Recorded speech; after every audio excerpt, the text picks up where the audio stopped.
Em, Nada, Vale. seguimos sin poder conectar con iPhone 2. É que pode escribir o nome nun papel, nun folio e que o poña cara á cámara, así sabemos como se chama. Si, eso sí. Comentan aquí que si podes poñer nun papel o teu nome, pois xa te anotamos e xa está. Hola, yo Belén, acabo de entrar. quen eres? María Álvarez en Bocas.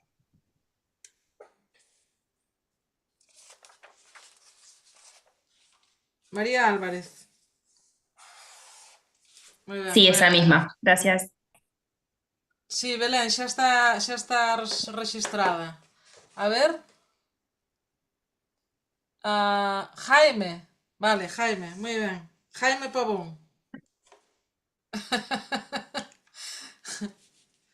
Moitas grazas, Jaime. Hai que volver aos pizarreis, Hai que volver sí, ao analóxico, eh? Bueno, pois eu creo que non me falta ninguén, non? Vale, pois se non me falta ninguén, imos ao lío e o que nos convoca hoxe aquí. Non falei antes de Montserrat que anda por aí. Montserrat, se podes manifestarte. Sí, vou compartir Por pantalla, acaso. vale? Veña, moi ben. Mentras preséntote, digo un par de cousiñas sobre ti, vale? Mira agora como era, que xa estou outra Mira, vez a darlle a palabra á pantalla inteira. agora abriches un PowerPoint, non? Pois abaixo de todo aí, ves onde está a barriña Ah, sí, do... Aí estás. Moi ahora ben. está, non? Perfecto, sí. Sí, sí, sí, sí, sí. Bueno, falta o Bueno, título pois arriba. Bueno, está ben, está ben. Pois benvidas e benvidos a todos. Como sabedes, esta é a segunda sesión formativa para o voluntariado que actuará esta fin de semana en Valdeorras, pois realizando accións de control de erosión, de freo das escorrentías, bueno, pois con adega en diferentes lugares de Valdeorras.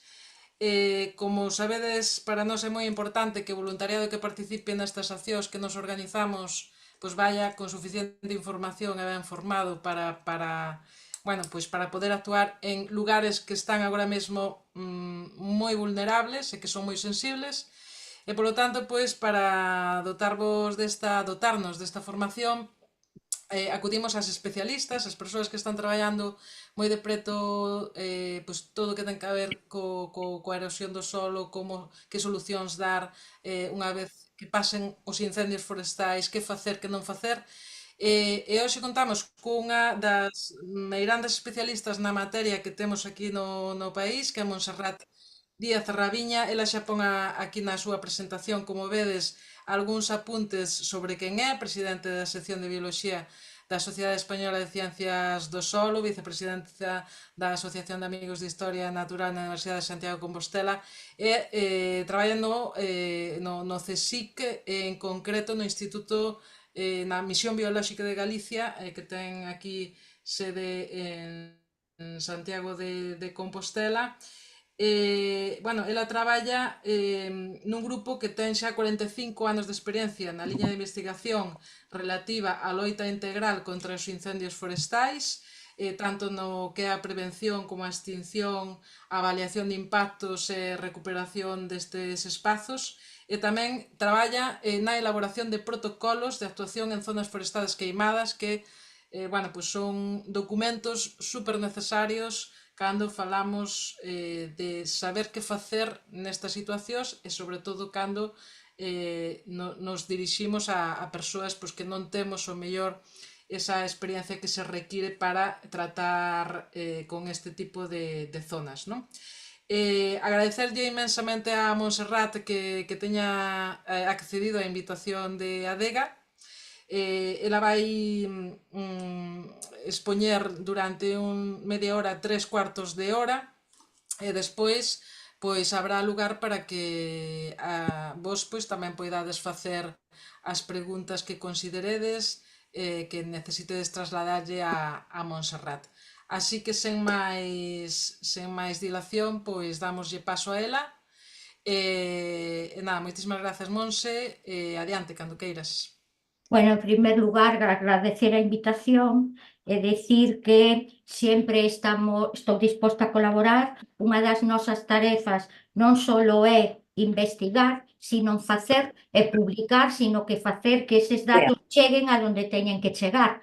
Se non chegan, o noso resultado pois non é satisfactorio. Entonces, esa é un pouco a filosofía do grupo, non? Elaborar protocolos, divulgar. Por iso tamén estou na Sociedade Española de Ciencia no Solo, a Asociación de Amigos e son socia fundadora do Museo de Historia Natural, que ten unha sala permanente no solo, porque o solo se considera algo vivo, é un sistema, é un hábitat, é o primeiro no mundo. E, bueno, como decía Leonardo da Vinci, digo eu, non se pode amar o que non se coñece e defender o que non se ama. O solo é un desconocido, hai que dalo a conocer para poder protexelo. Bueno, como xa vou a falar en castelán, son galego parlante, pero a nivel científico, como teño as diapositivas, me é máis fácil así e logo as preguntas as fago me paso ao galego. Bueno, el grupo, o intento en galego. Bueno, a filosofía do grupo pois é búsqueda de solucións aos problemas que van surgindo. Unha das líneas de actuación é a loita integral contra incendios forestales, como xa explicou Belén, e o grupo creouse no 80, e desde entonces as jefas foron Taxi Carballas e desde o ano 2009 son eu. Como decía, fomos abordando os problemas que foron surxindo ao longo do tempo e, bueno, traballamos en prevención en un sistema experto para Galicia que permite predecir os riesgos, os incendios forestales e a xestión dos recursos para a recuperación dos mesmos. Traballamos tamén en extinción para evaluar a eficacia de axentes retardantes de llama en queimas controladas en incendios forestales para ver o impacto sobre o sistema solo-planta. Estes son os que se añaden ca auga para aumentar a eficacia na extinción. Teñen ese color roxo que sale nos helicópteros que vedes. Tamén traballamos na evaluación de impacto de numerosos incendios de baixa, media e alta severidade, pero isto fixémolo en zonas llanas. E, bueno, traballamos na restauración de ecosistemas forestales, isto en zona llana, con severidade alta, e aí probamos a implantación da cuberta vegetal, que o máis adecuada foi unha mezcla de gramíneas e luminosas, fertilización inorgánica, adición de residuos orgánicos probando gallinaza, lodo, espurín, biofertilizantes, e a que resultou máis efectiva é a implantación dunha cuberta vegetal combinada con adición de residuos sólidos. Bueno, de residuos orgánicos, en este caso gallinaza sólida.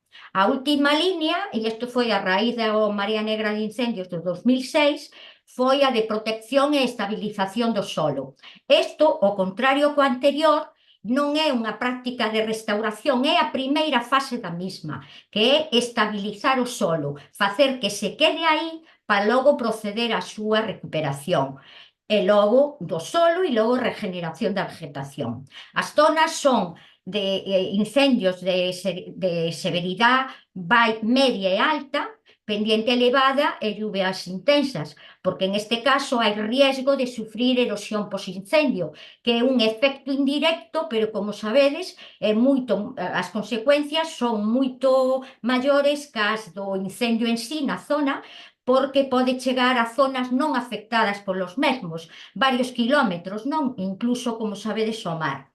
Determinamos o impacto de incendio sobre o sistema solo-planta, vimos a velocidade de recuperación natural e tamén vemos que en determinados casos non é necesario actuar. Examinamos os efectos a corto, medio e plazo de dúas técnicas de estabilización do solo, probáramos cando restauramos ecosistemas forestales na zona llana, xa vedes que pobramos sementes, mezclas de gramíneas e gominosas, e iban ben, e nós de feito pensamos que esta era máis axeitada. Pero, facendo revisión, vimos que, a hora de abordar este problema, outra das técnicas que se utilizaba era a adición de palla, de mulching. Entonces probamos estas dúas a ver cal era máis eficiente. Non había ningunha experiencia en España, tuvemos que recurrir á bibliografía en Estados Unidos e eso foi o que fixemos. O que logo, o que fixemos é ver os efectos sobre o sistema solo-planta e realmente ver se son eficaces contra a erosión posincendio. Todo isto, pois, os resultados están publicados en revistas científicas, capítulos de libro, etc.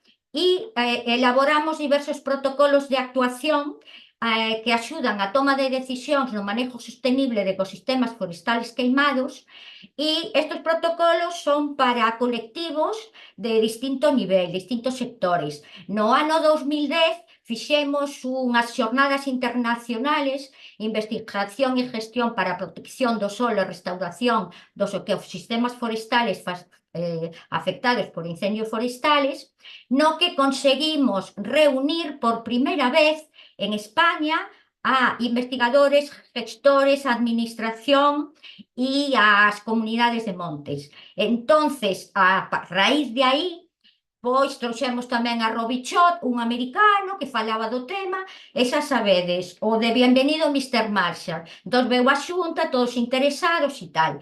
De aquí saliron estábamos todos en Galicia, eu coordinaba e traballamos, todas as persoas que traballábamos en incendio, eran unhas jornadas que estaban dentro da red temática internacional Fuego Red, que é efecto do fuego sobre os ecosistemas forestales, e aquí saleron unhas conclusións destas xornadas, e entre elas, unha delas era que había que elaborar un protocolo de actuación no que tiñan que estar implicados todos os sectores.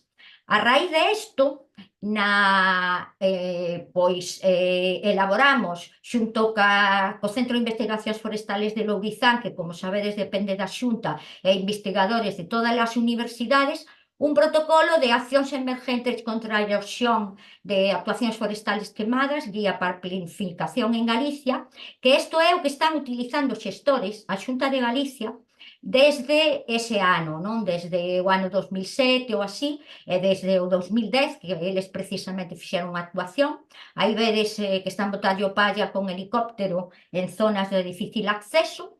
E, bueno, isto era necesario evaluar estas técnicas, e de feito os da Xunta non lo pediron, porque cando foi a oleada de incendios do 2006, o que ocorreu é que a xente botouse ao monte, puxos a sembrar, a veces incluso, pois botaban sementes con auga, con algas, con fertilizantes, etc. Pero claro, non había experiencias rigurosas porque non se fixo un seguimiento da efectividade da erosión, a ver se era efectivo contra disminuía a cantidade de sedimentos, erosión, e tampouco se sabía que efectos tiña sobre os soles e a vegetación. Por eso, de aí que houbera que facer experiencias en todas Galicia con parcelas a nivel de campo serias e rigurosas para ver cal destas técnicas eran efectivas para implementalas pola Xunta de Galicia, que en este caso, en aquel momento non tiña financiación para a restauración, e conseguimos que desde entonces teñan unha pequena partida que usan para restauración, en este caso en medio rural, como sabedes. Bueno, isto é para gestores, o outro é para investigadores, e no ano 2001 tamén escribimos un capítulo, as referencias téndelas por aquí. Este é un capítulo que me pideu a FAO sobre a rehabilitación de solos afectados por incendios forestales, que é unha ficha técnica, que é un manual así para gestores, que é de gran interés. E logo temos esta guía de actuacións en zona queimada, que seguramente que tedes o acceso, creo que a través dela chegastes un a min. Tamén temos outra publicación en Seguridade e Medio Ambiente, outra tamén de divulgación, pero, entonces, como vedes, temos protocolos a distintos sectores da sociedade que a finalidade é esa de axudar a toma de decisións e salvar os nosos solos. Aquí tedes nesta diapositiva mostro unha imaxe de satélite do incendio de Verín no 2017 a dúas escalas. A escala de campo, que o tedes á dereita, e a escala de satélite, que o tedes á izquierda. En este caso é o Sentinel, pero sabedes que agora tamén hai datos ca satélite Copérnico. Isto que fai? Que a Xunta xa non pode enmascarar os datos, porque antes non tiñamos acceso, non podíamos, había acceso á información, á superficie afectada, todo isto, e non nos la proporcionaban, pero ahora co satélite xa non poden decir nada, porque o que hai xa se detecta a nivel de paisaxe. Pero hai que ir ás dúas escalas, campo para ver a severidade e paisaxe. Son ferramentas que nos axudan a priorizar zonas e todo isto, non? Entonces, para facer así un balance, para ter unha historia da historial de incendios moi resumidamente, saber que Galicia representa o 5% da superficie total de España, que soporta o 45% do número total de incendios. E, bueno, entre 1885 e 97 se queimaron máis de 300.000 hectáreas. Para que tiñades idea, un hectárea é aproximadamente un campo de fútbol. Entón, multiplicade por 300.000 entonces, en 1997 xa se sabía que máis dun 45% da terra non cultivada había sido afectada por incendios forestales. Bueno, agora isto incrementase máis todavía, estou falando do 97, e encima esos incendios, as superficies queimadas, moitas veces son recurrentes, vólvense a queimar varias veces, con o cual o efecto do solo é acumulativo e temos moitos máis problemas. Entre 1968 e 2006 produxéronse 200.000 incendios e queimáronse 1.711.000 hectáreas, e, bueno, aí tendes o que é superficie arbolada e monterraso. Ollo, nós cando falamos dos montes como fonte de riqueza, falamos do mato e falamos dos bosques. Moitas veces, que isto tamén é trampa, cando se fan investigacións dos bosques, só se considera bosque cando hai máis de un 10% de superficie arbolada. Así nos podemos encontrar que, por exemplo, nos dixo o presidente da Xunta que non pasou nada porque o que quedou afectado é rocha e mato. O mato é un monte, é unha fonte de riqueza, de biodiversidade, e na provincia de Ourense, como sabedes, é moi abundante. Entonces, ollo co que falamos e que hai que ter cuidado e, desde logo, hai que preservalo. No 2006, como sabedes, se queimaron 75.000 hectáreas en 12 días. En 5 municipios, que eran Pontecesures, Sotomayor, Campolameiro, que aí saliron, cando foi os incendios, saliron a luz os petroglifos, non sei se os coñecedes. Rianxo e Padrón queimouse máis do 50% da superficie municipal. Eso que hubo? Gran erosión pos incendios. Nos chamamos a marea negra de incendios. Para que teñades unha idea, fálase do Prestige, pero non se fala da marea negra de incendios. E os daños económicos foron superiores ao do Prestige, pero desto non se fala. No ano 2017 queimáronse, xa máis recientemente 1.300 hectáreas en un día. No ano 2022 o Caurel hubo o primer mega incendio. Os incendios se clasifican en conatos, bueno, grandes incendios e mega incendios, que ou de sexta generación, que é os que chamamos agora, que xa son incontrolables, non somos capaces de apagalos. Un gran incendio considérase que ten unha extensión de máis de 5.000 hectáreas e un mega incendio máis de 10.000 hectáreas. O primeiro mega incendio tuvo lugar en Galicia, no Caurel, no 2022, e agora no 2025, bueno, aquí hai diferencias, 130.000 hectáreas, das cuales en Galicia, das cales o 98% eran Ourense. Hoxe Copérnicos indicábanos que eran 170.000. E, bueno, en Larouco queimáronse 30.000 hectáreas. Isto, como vedes, xa pasa, é un mega incendio multiplicado por 3. Isto é algo histórico, nunca tuvemos isto. Que sucede? Que foi sucedendo ao longo do tempo? Temos menos incendios, desde que se instalou o Plan Infoga no 90, os incendios empezaron no 80, no 90 hubo menos incendios, pero cando hai este é de moita maior extensión. E sucede o que sucede. Por outra parte, tamén, aumenta a extensión da temporada de incendios, antes era no verán, agora xa hai incendios de primavera e de outono, aumenta tamén a severidade porque temos moita biomasa forestal, aumenta a recurrencia na mesma zona varias veces e todo isto nun escenario de cambio climático que indícanos que a situación vai a ir a peor. Volvendo ao que nos compete, que é a erosión posincendio, aquí tedes algunhas imágenes do que sucedeu. E como vedes, aí vedes que hai erosión, aquí hai erosión, pero hai transporte de material. Aquí o material moitas veces queda aquí nestas vaguadiñas e non se arrastra moito. Aquí vedes que xa se arrastra e, bueno, en este caso, como decía, os efectos se estenden a zonas non queimadas, varios kilómetros, e neste caso chegaron ao mar. Aquí vedes a todo isto que eran cinzas procedente do incendio e é solo, pérdida de solo, do superficial, da capa máis fértil. Aquí esas mariscadoras, bueno, isto ademais hubo grandes daños en infraestructuras, contaminación de augas, afectou o marisqueo, bueno, a todos os sectores. En este caso, bueno, como sabedes, a partir de esto hubo un antes e un despois, celebramos o Congreso ese no 2100 e agora temos polo menos un orzamento para a restauración. Tamén somos os primeiros en España e a partir de aí, bueno, é moi pouco presupuesto, pero bueno, é algo.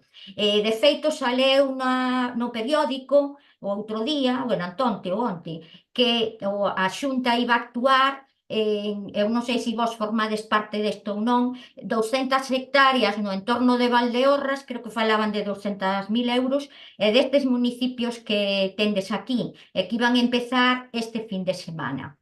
Entonces, como vedes, si hai un orzamento, actúan en determinadas zonas. E, bueno, teñen un helicóptero no Valco de Valdeorras e o resto fano con voluntariado, creo que falaban de 650 personas. Entón, bueno, por de pronto hai unha preocupación, anda que isto sea simbólica, por así decirlo, porque de todo eso que se queima, solo podemos actuar en unha pequena parte. Para que tiñades unha idea, restaurar unha hectárea costa 3.000 euros. Con isto, sabedes un pouquiño como son as cousas. Bueno, que en canto na ficha esa de guía técnica, guía de actuacións a divulgativa, falábamos de que hai que evaluar a situación e priorizar zonas de intervención. Isto vos xa tedes feita, porque tedes priorizastes as zonas, en zonas dependentes, próximas a arroyos, e, bueno, o que hai que ter claro é que a veces non é necesario actuar. Entonces, é que moitas veces tamén, se non sabemos o que facer, é mellor non facer nada que facer, porque inmediatamente despois do incendio non podemos pisar, as cinzas están na superficie, non se pode pisar porque se compacta o solo, non se pode remidar a madeira. Entonces, bueno, que hai que ter moito cuidado co que se fai. Tamén en determinadas zonas, se vai haber un mulching natural, tampouco ten sentido que se actúe.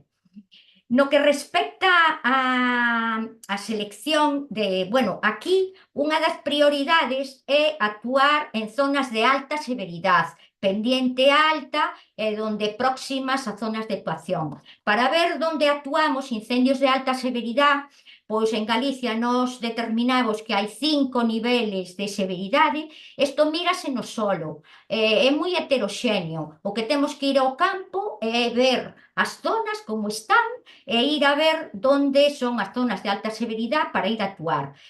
Vedes que aquí está a clasificación de severidade moi baixa, baixa, moderada, alta e moi alta, e en estas últimas xa en moderada, alta é onde hai que actuar. A moi alta casi nunca se chega. Estas cinzas, que, bueno, ao principio son restos de carbono, logo, cando vedes cinzas blancas, é que xa se alcanzaron 500 grados, pero, ollo, este é o resultado da combustión da vegetación e tamén da parte orgánica do solo. Entón, isto axúdanos a tomar decisións donde actuar. Vos isto xo tedes feito.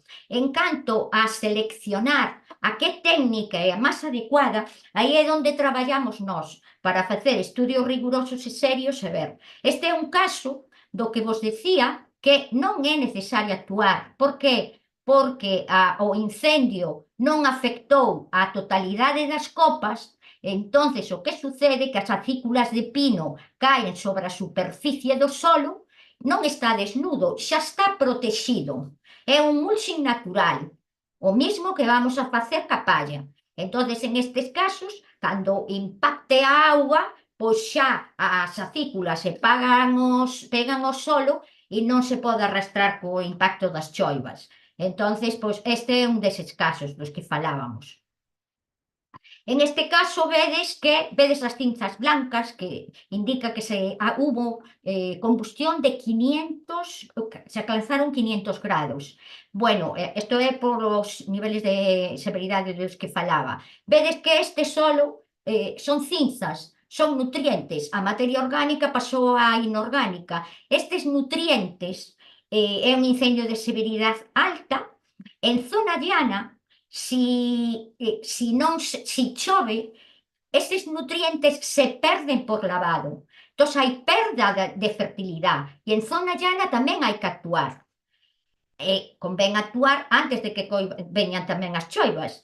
Pero, bueno, aquí temos que priorizar as zonas de pendiente elevada. Por qué? Porque en as zonas de pendiente elevada, ademais de haber lixiviación, pérdida en vertical de nutrientes, porque son solubles en auga, tamén hai pérdida de suelo e nutrientes por escorrentía lateral, porque o suelo está desnudo e, ademais, isto que temos aquí, realmente, as cinzas non son suelo. O que diferencia un suelo de unhas cinzas é que un suelo ten estructura. Collemos o solo, movémolo e vemos que hai agregados de distinto tamaño e isto. Aquí son cinzas, está todo suelto, é como arena. Isto non é un suelo.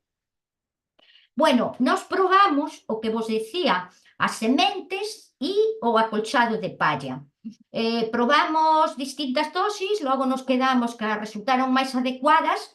As sementes probamos, o que fixemos trigo, porque sabedes que trigo do que se había aquí, de feito no monte antes notábase trigo. Entonces a dosis era de 10 gramos por metro cuadrado e a dosis de palla de 200 gramos por metro cuadrado. Fixemos experiencias durante varios anos co Grupo de Investigaciones Forestales de Lourizán da Xunta de Galicia e abordamos a gran escala en parcelas de erosión, como vedes, a largo plazo, e determinamos o impacto do fogo sobre o sistema solo-planta para ver a recuperación natural e logo a eficacia destas técnicas de estabilización de suelo, a semente e o mulching. Víamos parámetros de suelo, parámetros de vegetación, crecimiento, cobertura vegetal, composición de especies, parámetros, víamos tamén o reciclado de nutrientes dentro desos, en experiencias de invernadeiro, e logo víamos a erosión, midendo os sedimentos, a cantidade de sedimentos que recollíamos ao final desas parcelas que estaban ao longo da pendiente e que eran lógicamente, eran de 5 por 20 de largo, de 10 por 40, etc. Entonces medíamos con geotextiles ou con canaletas. Entonces caracterizábamolo. Isto fixemos ao longo de un ano a distintos intervalos de tempo e outras veces tamén durante 24 meses. Bueno, aí dentro das pautas de intervención, isto tédelo na guía, pero simplemente recordaros que convén circular sempre por camiños, pistas e cortafuegos, porque intentamos pisar o menos posible. Estamos falando da aplicación manual, que é o que vades a facer vós. En zonas non accesibles, o que se fai é con helicóptero. Vós non tedes helicóptero, además isto é moi costoso. Se suele utilizar o helicóptero que ten disponible a Xunta cando hai o dos incendios para facer isto, pero se non, hai que facelo a man. Non se pode arar, non se pode ripear, escarificar, nin subsolar, e, desde logo, moito menos na liña de pendiente. Tampouco se pode aterrazar o terreno. Non hai que fertilizar nin calar. Ollo, cando a materia orgánica se converte en inorgánica, temos os nutrientes xa. E tamén aumenta o contenido de nutrientes, aumenta o pH. Recordo que cando se fixou a hidrosiembra no 2006, iban con tanques que botaban auga, botaban nutrientes, botaban algas, isto todo non tiña sentido.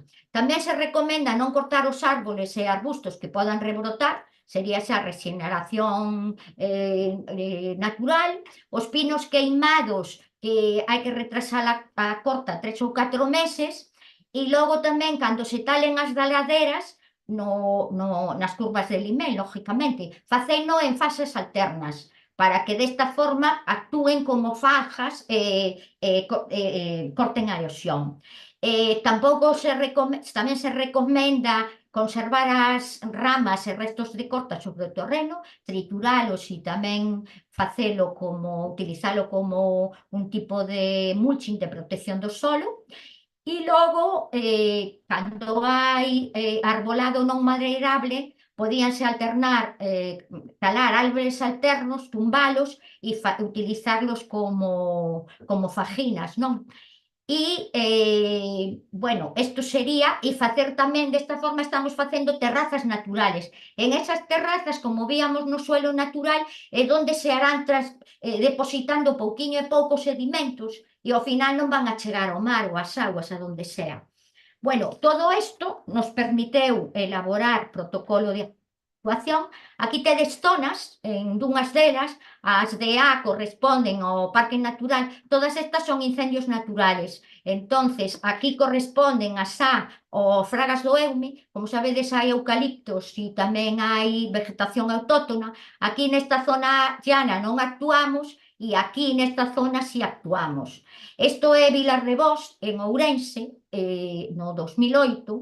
Isto é en Verín, en Ourense, do 2029, 2089, e este é Serra do Coura en Lugo. Nos actuamos aquí e aquí actuou a Xunta recentemente, no 2022, como sabedes, unha pequena experiencia se fixo. Entonces, estas son unhas pequenas zonas onde se actúa.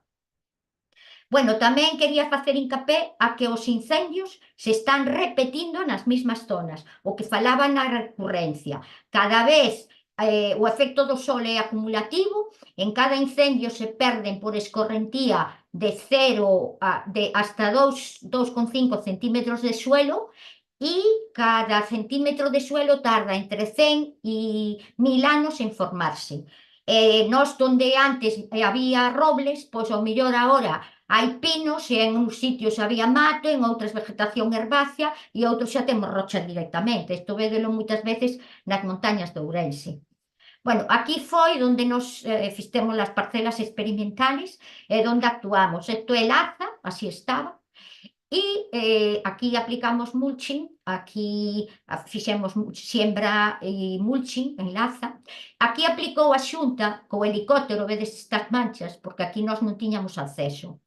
Aquí é na zona de Sabiñao. Bueno, decirvos que aquí aplicamos a siembra, e bueno, logo xa veredes que a siembra vai ben se hai chuvia minudiña. Entonces, rapidamente, en 10 días, 20 días, xa temos unha cuberta vegetal, vegetación herbácea que une as partículas do solo cas raíces e tamén frena o impacto o suelo se non está desnudo, frena o impacto da choiva. Pero que pasa? Por exemplo, en Laza, as temperaturas tan frías non permitían a germinación de semillas. En outros sitios, pois non chove miudiño e non sale a vegetación antes das primeiras choivas. Entón, o que vimos que a eficacia da siembra é dun 20-40% para reducir a pérdida de suelo. A eficacia do mulching é do 70-90%. Todo isto é o resumen de todas estas distintas experiencias que fixemos por toda Galicia. Bueno, este en Sabiñao, isto é en Fragas de Eume, onde aquí os da Xunta tamén poñeron rollos de coco, o sea, utilizando como... Pero, bueno, este é moi caro para facer fajinadas.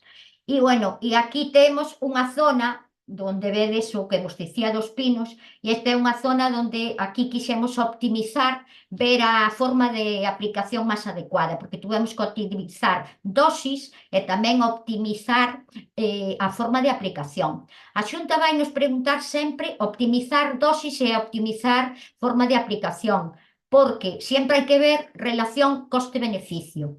Aínda que, por exemplo, sea máis cara o mulching que a siembra, si a eficacia do siembra resultou ser 20-40% e a eficacia do mulching foi 80-90%, hai que decatarse pola sembra. E vimos que, curiosamente, aquí tendes exemplos de, bueno, esta é unha experiencia de Sabiñao, entonces aquí vedes que temos parcelas, isto era para ver a forma de aplicación en superficie total ou en fajas, e vimos que a eficacia era similar. Aquí estamos botando a palla, como vedes, estas son as parcelas experimentales, estamos fora, intentando pisar o menos posible, ter o menos impacto e todo isto. E aquí vedes como se recupera. Bueno, aquí era da faja, aquí non había mulching, aquí vedes que había mulching, este é un mes, xa estades vendo vegetación, aquí son 6 meses, vedes que este mulching e esta é a vegetación natural. Como vedes, cando hai un incendio, se produce a morte dos organismos, tamén se destruye o banco de semillas, pero dependendo da temperatura alcanzada, unhas semillas son máis resistentes ao fuego e outras menos. Entón, como sempre hai un banco de semillas, sempre vai haber regeneración natural. Entón, en moitos casos xa non é necesario logo implantar arbustos ou botar sementes. Logo que será necesario é poñer pinos se queremos volver ao bosque. E aquí vedes o exemplo do que tiñamos os 9 meses. Entonces, pois, este é o resultado das experiencias. Bueno, unha cousa moi clara, bueno, aquí neste caso, bueno, isto non o vedes, pero creo que teño noutra diapositiva, se mostran os geotextiles, que estos geotextiles o que son é un material verde que tamén se usan en jardinería, poñémolos ao final das parcelas ao longo da pendiente e se recollen os sedimentos, o sea, os pondríamos aquí ao final, estarían aquí ao final. Entonces hai erosión e se recollen os sedimentos. Recóllense en geotextiles e cando non temos geotextiles e non podemos facer todo isto, o recollemos en canaletas de erosión. Como comprenderedes, todas estas experiencias, pois normalmente temos que a zona de experimental é de 1 hectárea ou así, entonces temos que buscar unha superficie homogénea porque hai que facer os distintos tratamentos, 4 réplicas, suelo non queimado sin tratamento, con mulching, con siembra, zona homogénea, e é moi complicado. Entón andamos por toda Galicia buscando zonas que nos sirvan para planificar os experimentos e que sea serio e riguroso para poder establecer protocolos. Aquí, bueno, en este caso de Laza tiñamos canaletas de erosión e estos eran os sedimentos. Lógicamente, como vos decía, no solo queimado sin mulching había moitísimos sedimentos e nos solos onde tiñamos mulching había poucos sedimentos e, bueno, moi poucos, reducíanse o 80-90% e nos solos onde había siembra, pois os sedimentos solo se reducían un 20-40%. Bueno, en este caso vimos que, como analizamos os sedimentos e analizábamos o solo, vimos que as características dos sedimentos eran equivalentes ás do solo queimado, de 0 a 2 centímetros, cando recollemos no tempo cero. Que quería decir? Que realmente en estos incendios perdimos 2,5 centímetros de solo queimado. Isto é unha animalada. Decíamos que cada centímetro tarda 100 ou 1000 anos en recuperarse. O suelo é un recurso non natural, non renamable a escala humana. O importante tamén desto é que destruímos a materia orgánica. A materia orgánica é o almacén de auga do solo. Entonces, para que teñades unha idea, pois 1 kilo de suelo pode almacenar a de materia orgánica 800 miligramos de agua. Isto é como a turba. Entonces, que pasa? Ollo aquí, non todo é cambio climático. Moito do que está sucedendo é tamén porque estamos degradando o solo, estamos perdendo a capacidade de almacenaje o reservorio de auga do solo, porque a auga do solo é a que toma a vegetación. Si por moito que chova, se non podemos almacenar esa auga, pois a auga se perde por lisiviación. Entón, cada vez temos menos auga no solo, vegetación máis seca, temperaturas máis altas e arde máis. Entonces, ollo, non todo é pérdida cambio climático. Hai moita degradación de solo, pero desto non se fala. Ainda non se sabe o que é o solo, pois moito menos. Bueno, outra cousa que nos dimos conta, como que fixemos un estudio ao longo do tempo, é que a maior parte da erosión ocorre nos 3 meses primeiros despois do incendio. Por qué? Porque despois do incendio venen as primeiras choivas. Entón, aí é onde ocorre a maior parte da erosión, porque o suelo está desnudo. Cando xa ten unha coberta vegetal, pois a erosión xa disminuye e non hai ese impacto. E o que vimos que a palla é curioso, porque nós pensábamos que iba a ser a semente, pero a palla é curioso porque se forma como un tramado e se pega ao suelo, bomba, e entón se impide que se arrastre. Entón, por eso é efectivo. E, bueno, aquí tedes un exemplo de un solo queimado que recollemos en estas macetas, que recollemos inmediatamente despois do incendio, e tédelo aquí, á esquerda, e vedes que o que plantamos é Lolium perenne, unha gramínea, e vedes que como no tempo cero aínda non hubo lavado desos nutrientes, hai nutrientes no solo, entonces botámoslle a semente e crece inmediatamente. Bueno, tamén nos regamos, entón, pero como hai nutrientes no solo, crece. Que pasa?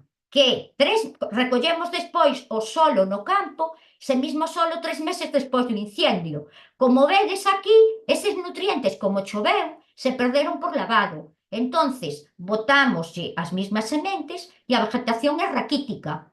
Que quere decir isto? Que temos un tempo moi corto para actuar e aplicar medidas de intervención, a medidas de emergencia, para retener eses nutrientes, para evitar as pérdidas por lixiviación de nutrientes e pérdidas de suelo e nutrientes por escorrentía. Vos agora podedes actuar porque aínda non choveu. Se xa chovera, isto todo xa perderíamos os nutrientes. Os suelos de Galicia son ricos en materia orgánica, pH ácido e baixa disponibilidade de nutrientes. O que lles dá fertilidade é o elevado contenido de materia orgánica, que se vai mineralizando pouco e pouco. O que non podemos perder é esa fertilidade. Hai que retela como unha vegetación, retela aí, que se recupere, e senón isto todo se vai perdendo, vamos perdendo calidade de solo. Entón, de aí que sea necesario actuar antes das primeiras choivas, senón logo, pois, xa vedes a eficacia. Aquí temos unha experiencia en este caso fixemos unha quema prescrita e tamén probamos mulching e siembra de herbáceas. Mulching é M, este non queimado, sin tratamento, mulching e siembra de herbáceas. En este caso, aquí vedes que aquí recollíamos os sedimentos nos geotextiles. Os geotextiles deixan pasar a auga, pero non deixan pasar o solo. Entón, por eso son bons medidores de erosión, porque nas canaletas de sedimentos, se nos colmatan, pois podemos infravalorar a estimación. O que vimos en todas estas experiencias é que a técnica de acoltado de palla era máis efectiva para controlar a erosión, porque reducía os sedimentos no 70-90%, mentras que a sembra de herbáceas era só dun 20-40%. Ningunha delas tuvo efectos sobre a evolución do posincendio, do sistema suelo-planta. Entonces, logo, fixemos outras experiencias xa solo con mulching para calcular cal era a dosis óptima e tamén a forma de aplicación máis axeitada. Ao final, a dosis mínima efectiva é 200-250 gramos por superficie e a forma de aplicación en toda a superficie. Realmente non había diferencias e non hai por que andar facendo fanjas e todo isto. Bueno, aquí tedes un detalle das nosas experiencias.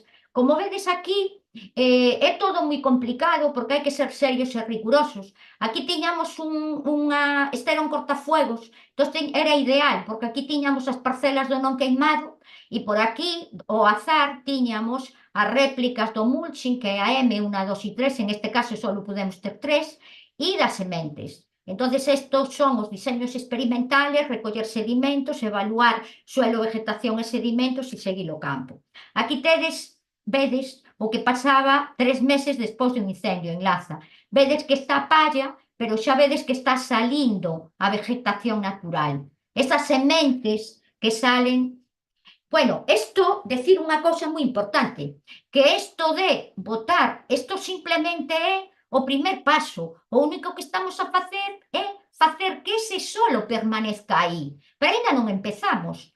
Logo, hai que esperar a que a vegetación natural se evolucione de forma natural. Primeiro tendremos herbácea, logo arbustiva, e finalmente plantaremos, si para volver ao estado inicial, a árbore. Nós aquí tamén fixemos estes estudios e despois de un ano, bueno, despois puñemos un pino 6 meses e aquí tiñamos o crecimiento do pino despois de 12 meses. Entón, hai que seguir a evolución natural. Non se poñe de un solo desnudo poñer directamente un pino. O sea, vos pensade cal é o estado de evolución natural. Solo desnudo, solo este e tal. E despois pensade tamén que para recuperar este ecosistema queimado, primeiro hai que recuperar o solo e logo a regeneración da vegetación.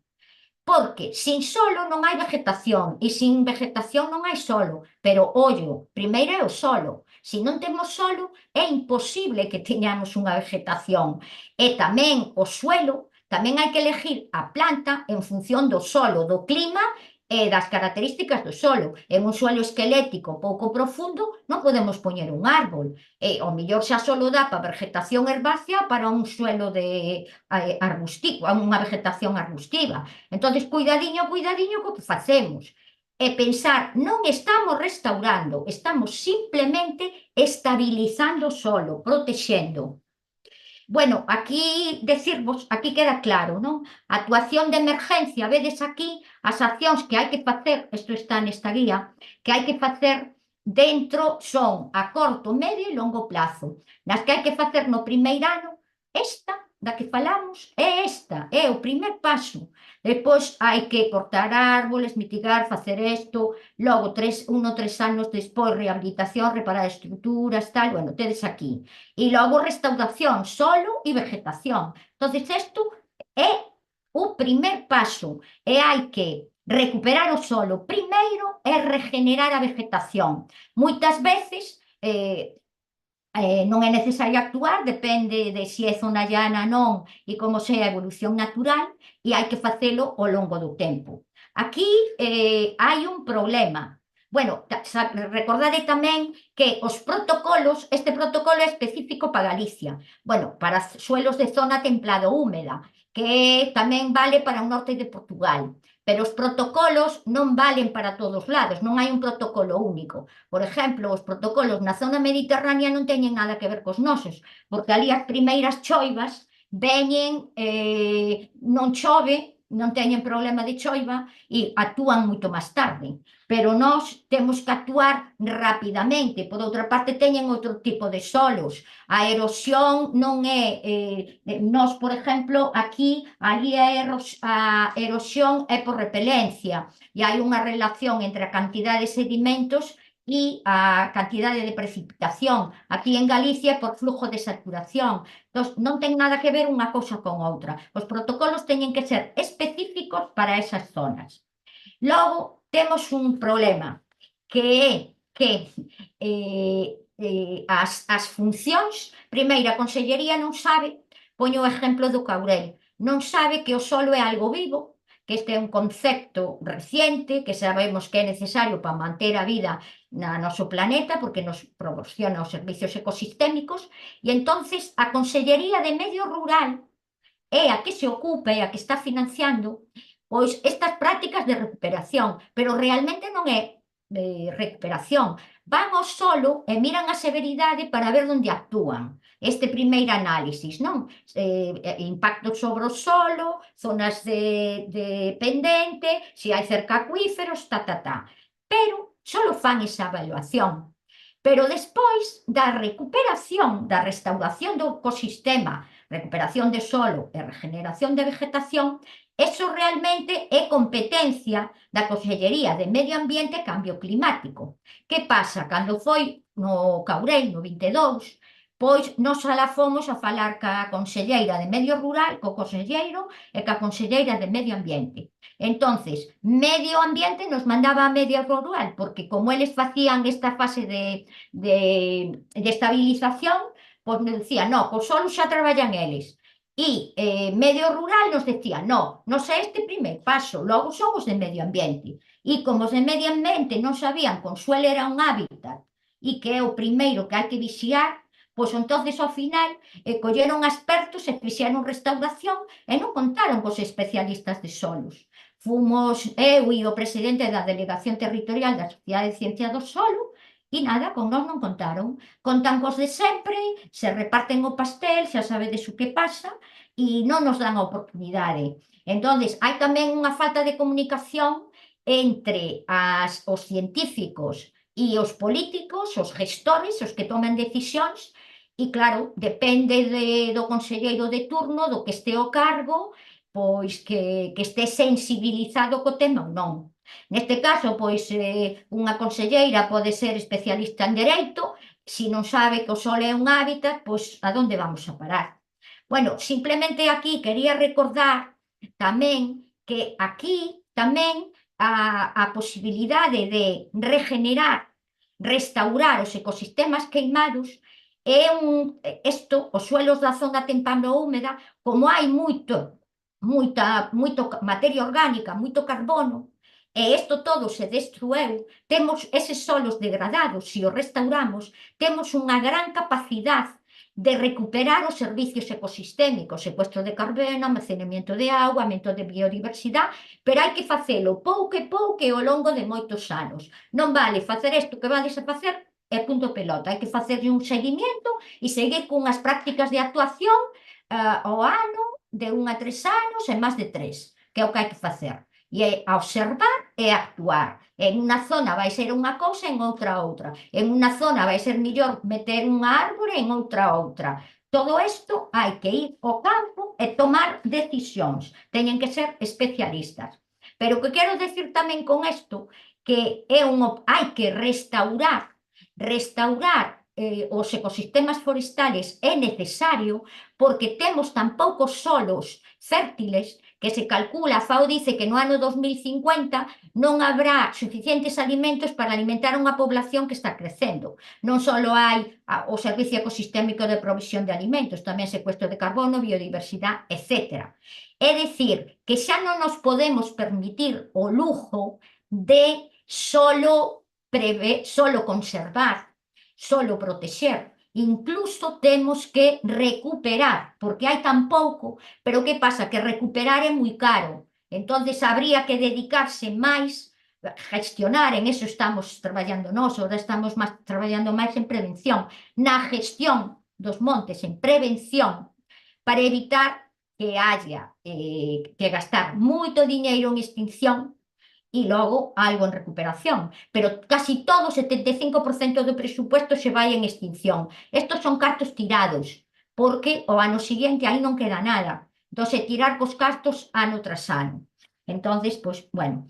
E isto tamén é unha oportunidade, se queremos, facemos isto ben ao longo do tempo con expertos e todo isto, para construir, crear bosques que sean resilientes ao fuego, en un escenario que non é nada favorable de suelo climático. Estábamos falando que o suelo, decíamos, que proporciona os servicios ecosistémicos. Temos que ter un suelo sano, vivo, que nos provisione os servicios ecosistémicos que son necesarios para mantener a vida no planeta. O suelo é un hábitat. Falando do Museo de Historia Natural, hai unha sola permanente do solo porque é o Museo da Biodiversidade e o suelo é un hábitat. Hai distintos organismos de distinto tamaño, uns que vemos e outros que non vemos. Dentro dos que non vemos están os microorganismos do solo, que son os que levan a cabo todos estes servicios ecosistémicos, provisión de alimentos e fibras, secuestro de carbono, purificación e almacenamiento de agua, regulación do cambio climático, ciclo de nutrientes, regulación vía de produtos farmacéuticos, provisión de materiais de construcción. Todo isto a través da actividade destes microorganismos, desa parte viva, esta materia orgánica, este oscuro, que é onde ten lugar a vida, Este é precisamente o que vamos perdendo. En un incendio 2,5, en outro 2,5, en outro 2,5. E así xa nos quedamos sin suelo vivo. Entonces, se non temos un suelo vivo, sano, non se poden levar a cabo estas funcións e o solo pois non vai a poder a facer as funcións, non hai vida no planeta Terra. Cando queimamos os montes, o que facemos é, bueno, a eses microorganismos algún matámolo para que teñades idea de cantos microorganismos, deses dos que non se ven, dos que temos que ir ao microscopio, pois a biodiversidade se calcula que en unha cucharadilla de suelo tamizado a cucharadilla de café hai tantos microorganismos como habitantes no planeta Terra. E estes son o que levan a cabo todas estas funcións. Cando facemos prácticas non sostenibles, cando queimamos o sol e todo isto, estamos dañando a esos microorganismos e entonces ao final están enfermos e non sabemos, non poden levar a cabo as súas funcións. Eu só lle dicir aos alumnos que os edafólogos somos os científicos, os doctores do suolo, diagnosticamos o seu estado de salud e en función da información que temos deles, das experiencias que facemos, e hai que ir ao campo, non vale coller...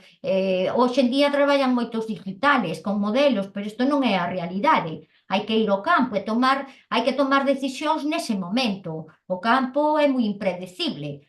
Entonces, pois, que vos quero dicir? A veces queremos facer unha queima prescrita contra vento para que sea máis efectiva e aplicar ali os tratamentos de erosión, de repente o vento cambia en 5 minutos e se aí vamos facer en unha dirección hai que facela en outra. Por eso, en vez de facer unha parcela alargada, facémola hexagonal para actuar de un a outro lado para facer a queima contra o vento. Se chegamos a un sitio e vemos como está o terreno, as parcelas temos que situalas en un outro lado. O sea, isto todo é experiencia e improvisar e saber. Entonces, pois bueno, o que vos quería decir é que diagnosticamos o estado de salud do solo e logo o que facemos é elaborar protocolos e receptamos para, en función deso, buscar as medidas para salvar eses solos.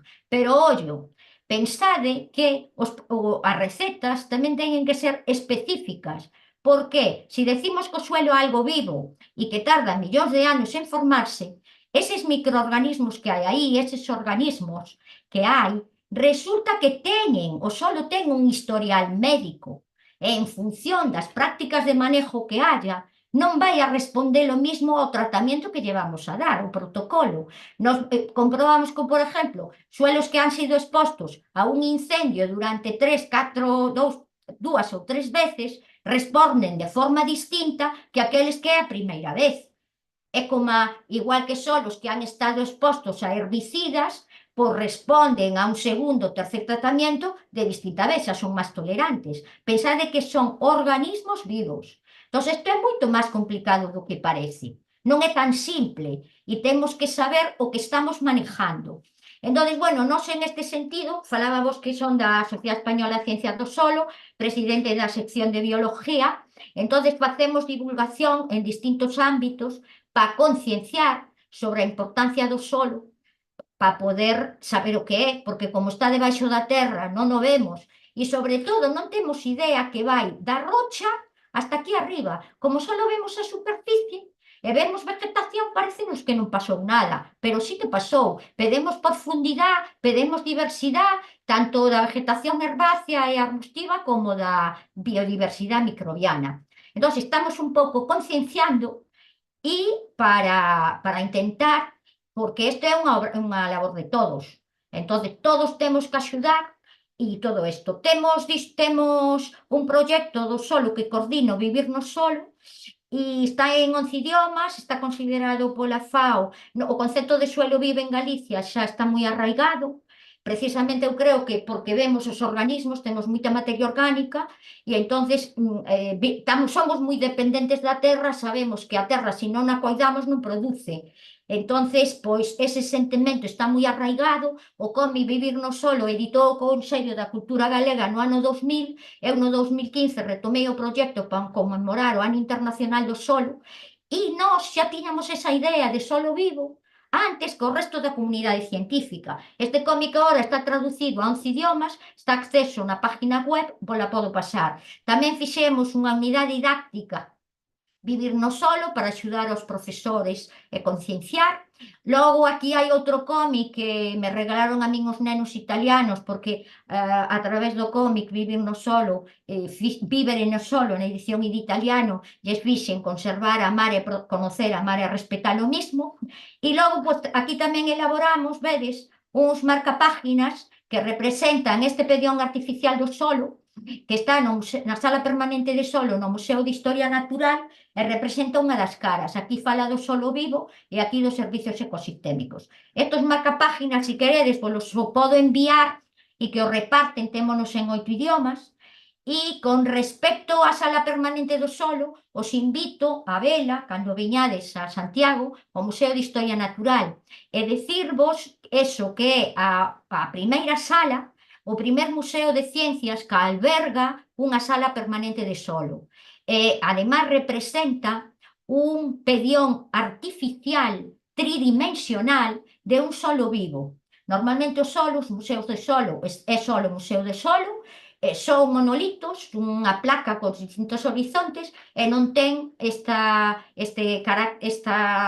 non é tridimensional, e tampouco representa o suelo vivo.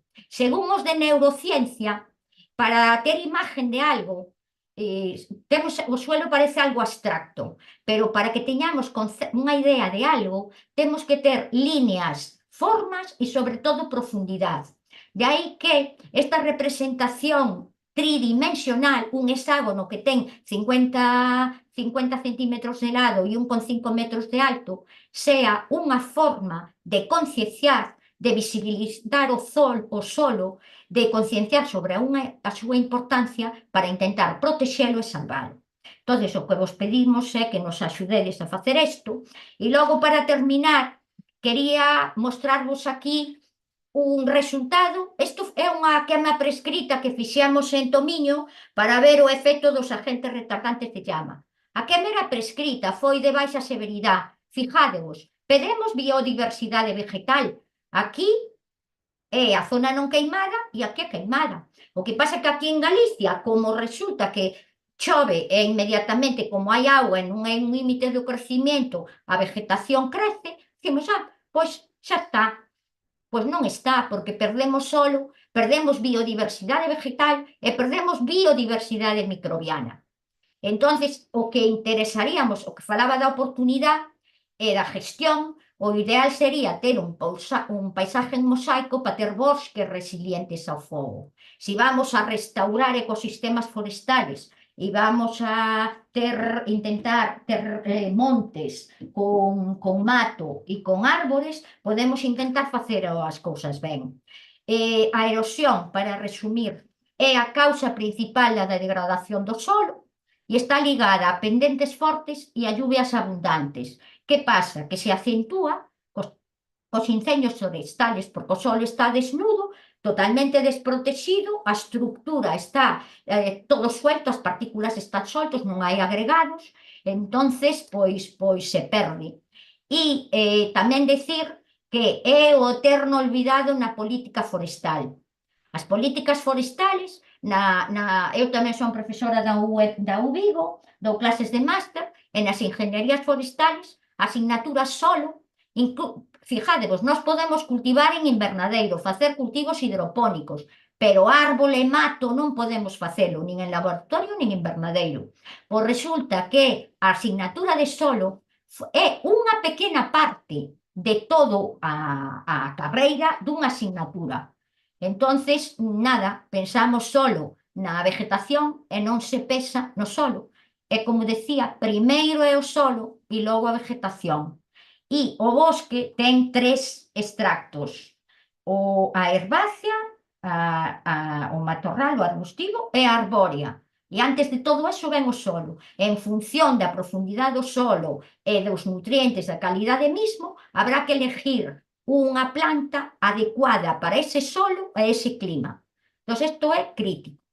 Entón, a política forestal, que debería incluir políticas de protección do solo contra erosión, conservación do solo e recuperación de solos degradados. Bueno, e logo restauración da vegetación, que é o que sempre se fai. Bueno, con isto dou por terminada a charla e non sei, creo que agora pois póñome á disposición de vos para Moi ben, contestar as preguntas. Pois, Monserrat, foi a verdade é que cando menos a min me resultou super interesante a túa charla, e estou segura de que ao resto das persoas que están participando tamén.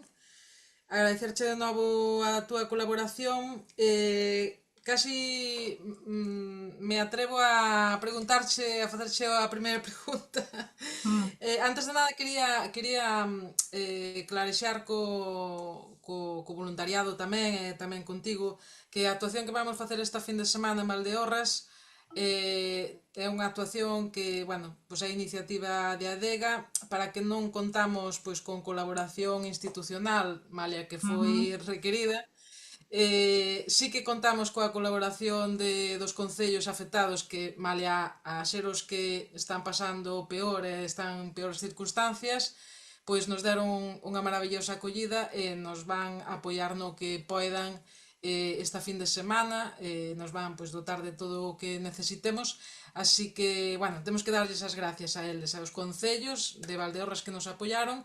Gracias a vos por colaborar nesta formación. A nosa intención cando acudimos ás institucións é non só quedarnos neste primeiro momento, como ti dis, senón que o voluntariado poidera participar de todo o proceso de restauración ambiental desas zonas, de maneira que poidéramos pois, ter un programa máis continuado ao longo do ano, incluso con vistas a 2-3 anos, pero, bueno, polo lado de agora non foi posible. Agardamos que no futuro pois poidamos acadar ese obxectivo tamén para evolucionar, como ti dis, en como damos resposta, non, a situacións como esta, que lamentablemente pois non vai ser a última vez que aconteza, senón que vamos ter que sufrila máis veces e, polo tanto, parece que está na nosa responsabilidade comezar a prepararnos para abordar de maneira adecuada estas situacións. Entón, moitísimas grazas de novo. Eu faríache unha primeira pregunta, que nos vamos ir, como ti ben dicías, a zonas con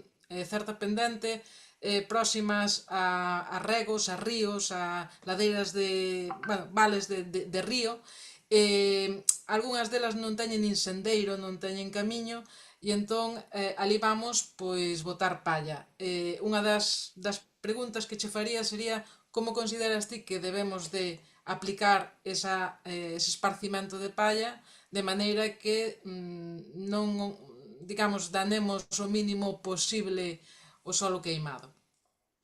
Pois o que deberíades facer, eu non sei si onde a vades aplicar, pero quero decir, hai que ver o sitio, porque ao mellor hai un camiño, ao mellor aplicadela máis arriba, máis abaixo, eso se decide sobre a marcha. Ao mellor decidides facer unha franja aquí arriba, outra aquí abaixo, pero intentar, por exemplo, pisar o menos posible.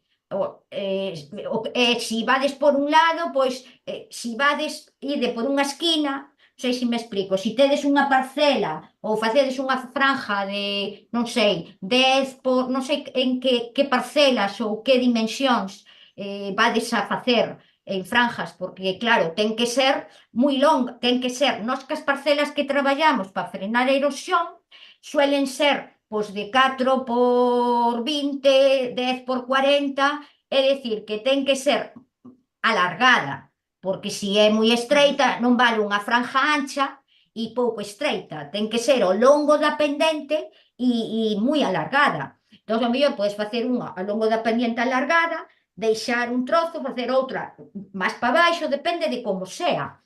E despois, se vades a empezar por un lado e a parcela, imagínate que é de 10 metros, pois eu faría, pois andar, baixar para coller as pacas polos laterales e polo final, sabes, para intentar pisar o menos posible. De todas formas, vos agora, como pasaron 3 ou 4 semanas, hai menos riesgo que cando hai unha semana. A compactación xa, probablemente, igual xa hai algunha regeneración, non sei como está, se quitastes fotos, in situ, porque Sí, probablemente ao mellor xa hai algunha regeneración, entonces ahora pois xa non é tan problemático, porque o que non podes pisar é directamente as cinzas, porque entonces compactas todo. Pero canto tempo pasou? Xa 3 semanas ou así, non? Ou máis. sí, incluso Mm. máis, o mellor máis dun mes xa, sí. Claro, entonces, pois, é menos, o sea, non é tan conflictivo, pero tratar de pisar o menos posible. Se vais a facer todo a un largo, pois un pode recoller as cestas por onde non o apliquedes nesa zona e na outra, se ten 10 metros, ir por un lado e ir por outro, logo polo fondo. E, sobre todo, recordade, facer as parcelas alargadas, porque se facedes algo estreito, en sentido vertical, ten que ser alargado o longo dependente, porque non xa che digo, pois témolas de 10, porque as parcelas de erosión de feito, para poder cuantificala, o mínimo tamaño son 5 metros por 20. Entonces, menos deso xa non fagades. Me explico, nós a veces facemos Sí. 5 por 20, pois 10 por 40, algo así, pero non fagades parcelas pequenas, porque eso non fai nada, e botade toda a superficie. Como probamos fajas e outro, ao longo desa parcela de 5 ou 10 por 20 ou 4 por 40 ou o que sea, botade todo, porque aí sí que non vale a pena facer franjas. O mellor o que facedes é esa parcela e logo máis abaixo facedes outra franja, así. Pero claro, é que todo isto hai que velo, non sei como dicilo. Eu, de feito, traballando cos de Lourizán, que están moi acostumbrados, que nós, se non sería imposible facer isto, teño unha cuadrilla de campo e eles realmente son os que saben. Entonces o ideal sería que vos acompañara alguén, non sei se alguén de montes, de gestores ou algo de por ali, que tuvera experiencia neste tipo de accións. Non sei se me estou explicando. Sí, sí, sí, sí, sí, Porque perfectamente. eu non sei Mira, quen vai a coordinar todo eso. claro, nós procuraremos ter xente un pouquiño máis especialista nos campos de traballo, pero bueno, tamén queríamos coñecer a túa opinión ao Pero respecto eso, de como facer. recordarlle, a primeira cousa, parcelas alargadas ao longo da pendiente e mínimo 5 por 20 ou 10 por 40 ou algo así. Porque senón non frena. Claro. Moi ben, pois moitas grazas, Monse. Non sei se hai algunha pregunta máis por parte das voluntarias. Xa é un poquinho tarde ao mellor, se queredes abandonar para ir á convocatoria, pola nosa banda non hai ningún tipo de problema. E se queredes seguir pois consultando ya a Monse algunha cuestión, pois ela está a vosa disposición. Eu tiña unha pregunta. Hai unha diapositiva na que di que na medida do posible circular, bueno, nas primeiras, circular por camiños, pistas e cortalumes. E despois di non arar, ripear e subsolar. Que é ripear e que é subsolar? Ripear é escarificar, o sea, cando faz como con un rastrillo, cosas destas. E logo subsolado é o que se sole facer con estas máquinas cando xa o suelo moi compactado, que teñen como unha palanca profundo e logo levantan o solo todo para arriba. Non sei Vale. se sabedes o que é un subsolador. Sí, creo que me dou conta. Claro, do que se trata é que ese solo non perturbalo o mínimo posible, non arar, non modificar eso. O sea, ten que estar, deixádeo tal cual que aí están as cinzas, non movelo, o sea, pisalo o menos posible e non facer ningunha operación de eso, de arar, mezclalo, pois levantar, nada de labores que alteren ese suelo. Vale, vale. E a outra pregunta era, tamén comentabas que é mellor deixar as árbores que veñan e non facerlles nada, non? E no caso dos eucaliptos, Vamos a ver, é que a zona que vades a que vades depende. Eu decía que se hai árbores, aínda que sean eucaliptos, é mellor ter algo que nada. Non sei se me estou explicando. Entonces, si xa hai unha eucaliptal e tes eucaliptos, pois cortos e deixos como faginadas. Agora xa pasaron, eu non sei se as vosas zonas son de arbolada, son de mato, son de pinar ou como son.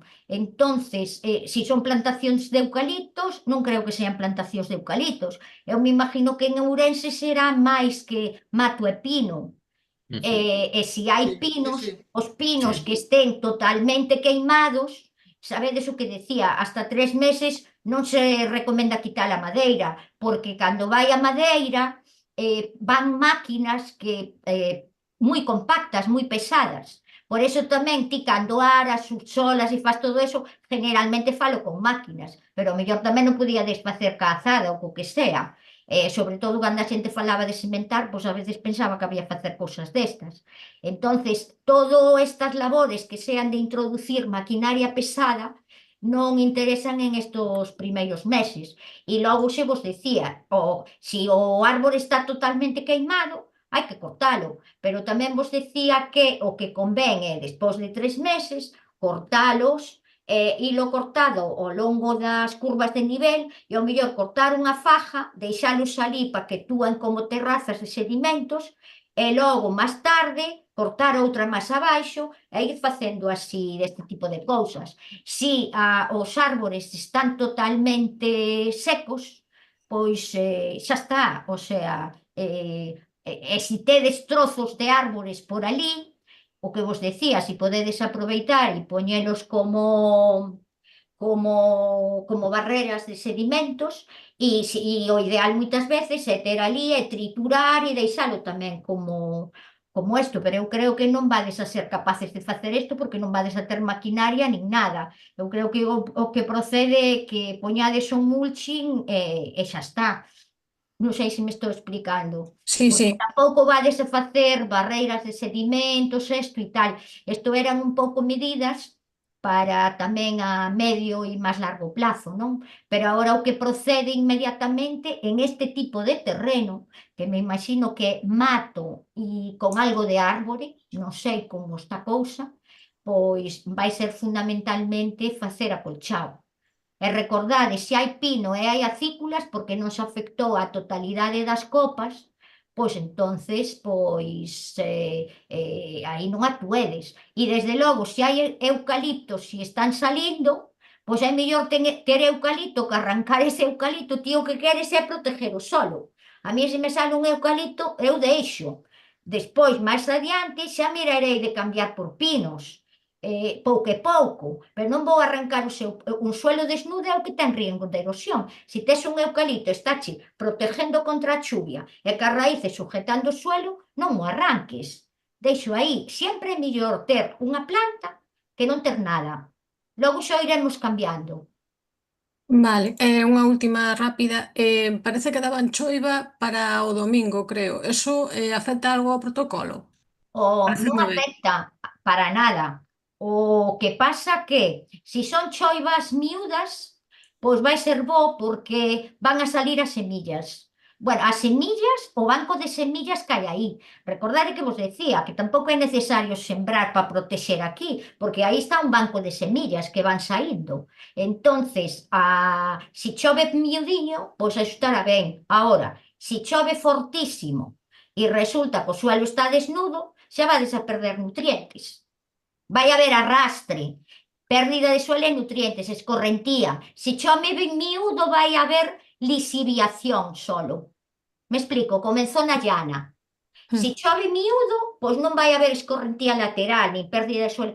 Vai haber lisiviación e se perderán nutrientes. Pero a mellor xa está saindo algo de erva, pero se chove moi forte, ese solo xa se arrastra. Entonces ese xa non o podredes de recuperar e actuaredes sobre o que queda, pero algo fai.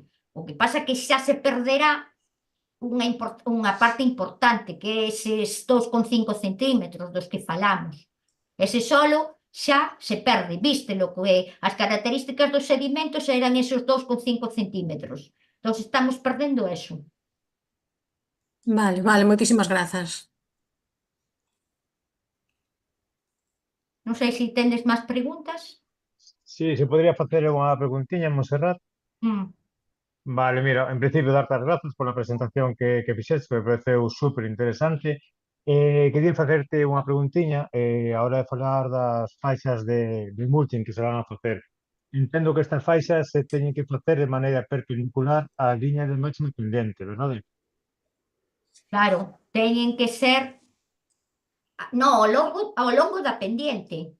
En línea de máxima pendiente, ao largo da pendiente. O sea, serían os 20 metros en máxima pendiente, que era arriba, por así decirlo. Claro, eu non Entendo. sei se vos fijastes na presentación. Hmm. Espera, onde teño a pantalla? Vamos a ver, as labores que tendes que facer desde todo cando... Estou compartindo. Sí, sí, sí. Sí. Ujú. Estase vendo Tendes a agora. pantalla completa? Hmm. Vale. Dalle aí a pantalla completa. Ahora, Aí. fijádevos. Agora vemos. Isto que pasa que aquí non se ve porque, fijádevos aquí, pero nas outras hai unha pendiente criminal en Laza. Cando nós facemos labores cando falamos das curvas de nivel, sempre hai que traballar ao longo das curvas de nivel, non? Porque se traballamos, aramos ou que fagamos, cando facemos plantacións de pino, facémolas seguindo as curvas de nivel. Non sei se me estou explicando. E non as labores ao longo do nivel, perpendiculares. Pero vos non vades a facer ningunha labor. Vos o que tedes que facer precisamente é traballar de forma perpendicular ao longo da pendente, porque aí é onde vai haber erosión, e ese é o que tendes que frenar. Sin embargo, cando ti fas labores de plantación e o que sea, tes que, como ti vas coller terra e tal, tes que traballar ao longo das curvas do nivel, porque senón o que facedes precisamente é labrades e plantades, e o que facedes é ter o suelo desnido e favorecer a erosión. Entonces vos sempre tedes que traballar ao longo da pendiente. Entón, vedes aquí que estamos en pendiente. Fijádevos, en Laza, actuamos en esta zona. Había unha pendiente bestial. E traballamos ao longo da pendente, porque a escorrentía vai ao longo da pendente. E as parcelas teñen que ser rectangulares en ese sentido. É o mínimo que vos decía. 10, 20 metros, eu faría as de 20. E Vale. vedes aquí tamén, a pendente. Sempre esta é unha parcela. Aquí recollemos sedimentos, estos son geotextiles. Non traballamos así. Isto é de 10 por 40, traballamos sempre así. O longo, vedes aquí, todo, e aquí, e traballamos, ves, temos aquí mascadas as parcelas, e intentamos estar por aquí por fora, botar arriba, aquí hai que estar no medio, lógicamente, pero tedes que sempre traballar ao longo da pendiente, porque a escorrentía é ao longo da pendente. Vale? Ujú. Mirade, Vale, e aquí, esta é a parcela de Laza, mirade que pendente temos. De feito, nós, mirade aquí, o da xunta, o do helicóptero, todo ao longo da pendente. Eles o que fan normalmente é botar e facer manchas, sabedes? En determinadas zonas, claro, non, as pacas as botan, cando a bota rompe, entón se estende. Entón, ves, nós sempre hai que traballar ao longo da pendente, rectangulares ao longo da pendente. Vale. Sí, quedoume claro. E a distancia de separación entre os feixes de mulching, que sería apropiada? Como? Non sei se me explico. É que vos, depende, nós aquí as parcelas experimentales todo ten que ser homogéneo, intentamos que estén o máis próximas posible, pero sin efecto de borde, para poder ter medidas precisas e ter homogeneidade. Pero vos depende da zona, é que eso ten de lo que ver no sitio. Non sei se me explico. Sí, bueno, Entonces sí, vos creo que sí. chegades ali e non sei, se tendes unha zona como esta, pois ao mellor o que vos interesa é, pois se é esta zona así, por aquí, eu faría unha aquí, outra aquí, no medio, algo así. Porque ti tes que pensar que donde vas a frenar a erosión é no principio. Se a parcela é de 5 metros, é de 5 metros. Si ti frenas a erosión dos 5 metros, pero esta quédache. Despois, aquí, o ancho da parcela é onde frenas a erosión. Entonces, vas ter que poñer varias parcelas orientadas así, en perpendicular, ao longo da pendiente. Me explico? Sí, creo que sí, sí. Monse, ahora non estás compartindo, Non sei se estás facendo referencia ao documento. Sí, pero estou compartindo, non? Sí, Eu eu estou sí que o mirando. vexo. Sí. Sí. Pois eu non Sí. o vexo. Sí, Mirad sí. aquí. Aquí, vos se vos dades conta, o que tendes que facer é varias parcelas. Isto é todo unha hectárea. Entón, claro, vos tamén depende a zona de actuación que teñades. Eu se quero actuar en 2 hectáreas, pois tenho que facer parcelas aquí, aquí, aquí, aquí, aquí, aquí. E entón tamén tendes que decidir o mellor o longo, e o mellor tens que decidir se a fago por aquí ou fago un pouco máis abaixo, o mellor dependendo se as aguas están máis aquí, e tamén se sodes capaces, porque o mellor a pendiente é tan pronunciada que tamén te derrías, ou nós en algunhas parcelas caemos. Entón tens que calibrar un pouco todo. Pero, desde logo, o frente, a erosión vadela impedir, quen vos vai a determinar a superficie é a horizontal. E o perpendicular é o que frena. Entón, vos aquí, se esta parcela é de 10, aquí frena a erosión de 10. O que pasa é que se lle poño solo 4 metros non vou frenar nada. Ten que ser de mínimo, o sea, son de 20 normalmente. Me explico? Entón, podes facer 5, 20, ou 10, 20, 10, 20, ou 10, 40, algo así, ao longo de eso. E podedela situar, aquí hai 2, pois ao mellor podedela situar aquí no medio. E todo tamén vai depender da palla da que dispoñades.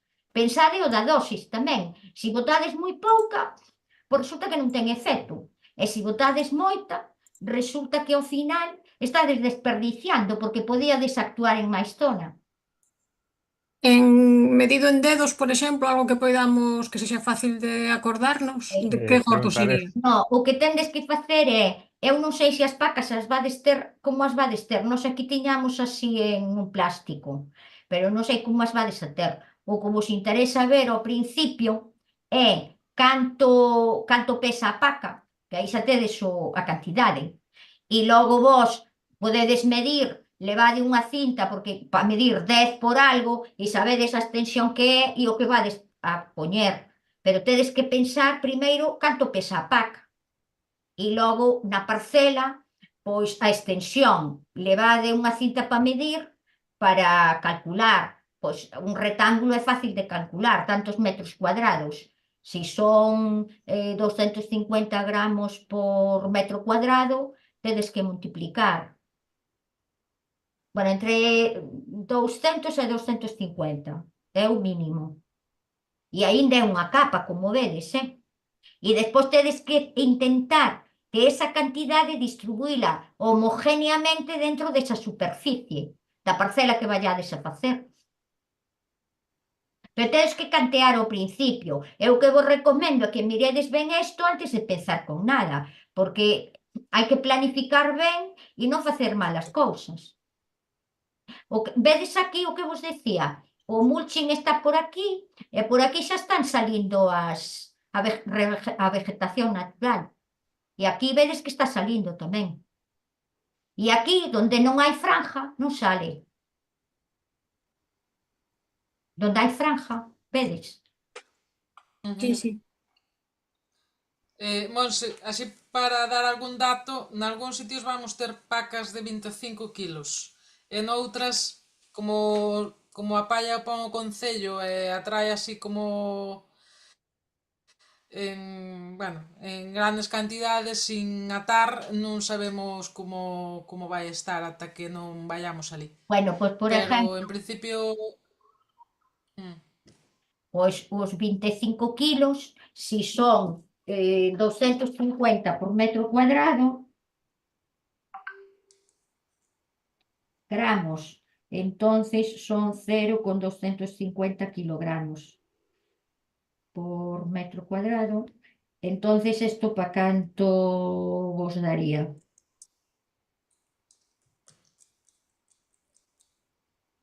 Uf, estou agora cos números. 25 kilos son, espera, 25, 1, 2 y 3. Son 25.000. Si 250 es a 1.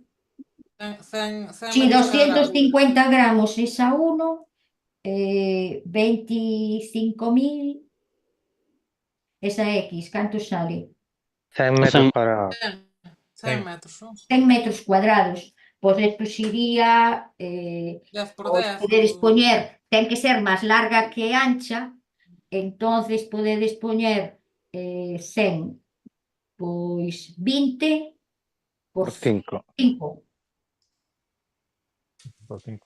Entonces medides isto e xa sabedes máis ou menos. Poñedes unha destas así, logo separades, poñedes outra, logo outra, pero recordade, poñede unha longitud de 20. Ujú, Porque se non sai arrastre, eso non vos vale para nada, estás desperdiciando a palla. claro. E como vede a cantidade, primeiro colledes esa, marcades a parcela esa, e logo colledes a paca e idela repartindo esa que sabedes e repartídela de forma homogénea e logo xa sabedes como utilizar a que vos ven, sabedes máis ou menos como queda. Como vedes, vese ben, non é tan fina, porque senón este no minuto cero non ves como se ve, que está a palla aí. Non é tan Ujú. fina, ves, non estamos lá desperdizando e é bastante cantidad. Entón, o que estamos distribuindo é distribuíla en pequeno e tratar de que sea homogéneo. Entón, facede cos 25 kilos esa parcela primeira e logo eso vos dá unha idea do que tendes que facer co resto. Non sei se me estou explicando. Sí, sí, perfectamente. Moi ben. perfectamente. Mira, Monse, entre unha franxa e outra, unha parcela e outra, que distancia podemos deixar? É que, vamos a ver, eso tampouco sei, porque eu si queres, dependendo da cantidade de paña que teñas e da zona de actuación, eu escollería, ao mellor, centrarme donde haya acuíferos e máis pendente, tes que decidir, o problema é a palla que teñas. Ti estás limitada pola cantidade que tes. Entonces ti intenta Ujú. priorizar donde quellas que hai máis peligro. Pois ao mellor imagínate, se estás aquí e aquí en esta zona pasa o río, pois eu me centraría nesta zona. Non sei se me Ujú. estou explicando. Sí, E sí, sí, isto sí. de aquí, se ten menos pendente, eu me centraría, ves, nós nos centramos aquí. Entón, Ujú. se me teño que centrar e non teño cantidade, me meto no centro. Entón, podes facer as de 5 e dependendo que queiras abordar, sepáralas máis ou menos. Entón, ti decides, pois vou facer isto. Pero, desde logo, tampouco ten moito sentido. Ou podes facer as parcelas máis grandes, facer 10 por 20, pero eu 5 por 20, pois a mí parece ben. Deixas un espacio e fas outra. Porque ti tens que pensar que o que se vai erosionar é o que queda entre parcelas. Tamén podes facer unha cousa interesante que é o que temos nós aquí. Se fas dúas filas, unha fala aquí, outra fala aquí, e na segunda fanja, donde non teño, poño-a. Me explico? Sí, alternadamente, sí. Claro, si aquí teño dúas, vale? Que, bueno, que aquí digo que as poño totales, porque isto é tal. Non sei se teño outras. Entonces eu fago unha segunda fila, aquí xa non a pondría aquí, se aquí non a teño, poño aquí, na segunda fila se fas, ponas donde, se aquí está queimado, pero só hai 20 metros, entón aquí meto unha, para que me corte aquí. Ujú. Ujú. Non sei se me estou explicando. Algúnas nocións, supoño, pero isto é todo velo no sitio. Pero eu así faría, se queres facer dúas filas, pos aquí unha, deixas 10 metros, imagínate, e despois aquí outra, e logo metes unha aquí no medio destas, a outra métela aquí onde non puxeches, e algo así. moi ben. E, desde logo, fijádevos, tedes que facelo na zona de pendiente. Mirade aquí, isto non ten moita pendiente, aquí se supón que vai a vir o arrastre, empeza por aquí, e logo é onde hai máis. O que non ten sentido é poñela aquí arriba. E tampouco aquí abaixo, porque xa vai vir con moita forza. Aquí nós consideramos que deberíamos ter 2 bloques, sabes? Pero se tes menos superficie, ao mellor xa só faz unha. E se tes un monte coa mesma pendente en todo o cacho, que é mellor empezar por arriba ou máis polo medio, que é máis prioritario e que ten máis efecto? No, é importante empezar onde empeza a pendiente forte, porque xo eliminas, porque despois colle velocidade. Aquí é conveniente empezar daqui a aquí onde hai a pendente. Incluso, se non queres facer 2 parcelas, fala máis longa e logo metes aquí a segunda. Non sei se me explico. Eu, se tuvera que priorizar aquí e non tuvera palla suficiente, faría solo unha e ao mellor máis larga. Non sei se me estou explicando. Pero tes que poñerte sempre, porque se ti aquí xa empezou a escorrentía, cando chega aquí, ao mellor xa non a das frenado. Me estou explicando? Sí, sí. Entonces, estás aquí, estou poñendo 2 barreras, pero xusto ao inicio da pendente e ao final da pendente. Porque se a meto aquí, ao mellor todo isto xa me arrastra e arrastra-me a palla. Dependendo de a intensidade da precipitación. É moi curioso, porque cando ven a choiva, se non arrastra a palla, forma un entramado e se pega ao solo. Nós estamos sorprendidos, porque pensamos que iba a mellorar a semente, pero este é un entramado e se pega. E funciona como das acículas que veíades. Monse, ahora que mencionas o da semente, hai xente que nos pregunta, bueno, pois se ten sentido agora botar a semente, se é mellor, xa nos dixiste que é máis eficaz No, vamos a ver, palla. eu agora non boto semente, vamos, despois do que fixemos, mira que nós, as experiencias que fixemos en zona non queimada, en zona llana, aí hai que botar, podes botar semente é si o banco de semillas está destruído. E, sabes, pero aquí non ten sentido, porque non che vai a salir, e a eficacia, o sea, non ten sentido. Nós comprobámoslo, de eso se trataba. Dos agora non ten sentido botar semente. O que hai é que fijar ese suelo. E a mellor forma de fijalo é con mulching. Non tes que invertir en outra cousa. Non sei se me estou explicando. Invertir en outra cousa é tirar cos cartos, porque se a chuva é miudiña, en uns días tes unha cuberta vegetal, vale, pero se non, podes arrastrar a semente toda. Porque o bo da semente é que a vegetación herbácea cubre toda a superficie. Eu tiña por aí unhas diapositivas das experiencias que fixemos de...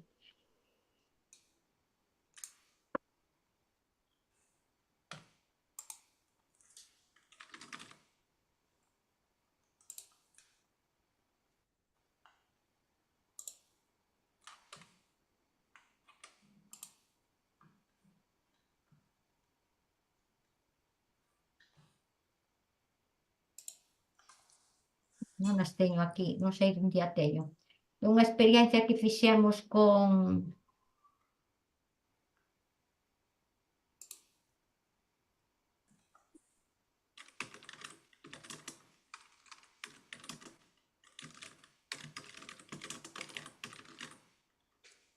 Mentras Monse busca, non sei se tedes algunha outra pregunta. Quero decir que si a choiva non a encontro, pero en 10 días en unha zona llana con semente podíamos conseguir unha vegetación que é moi interesante, porque o que fai é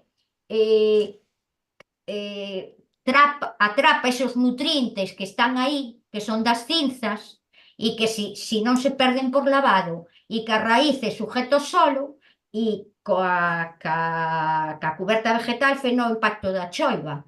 Entón, logo, esa vegetación, cando morre, eses nutrientes se reciclan e viñan das cenizas. Entón, é moi interesante. Pero cal é o problema? Que se non dá tempo a que crezca, e ademais non sei a que zonas vades, E pensad unha cousa, se non chove, non van a crecer.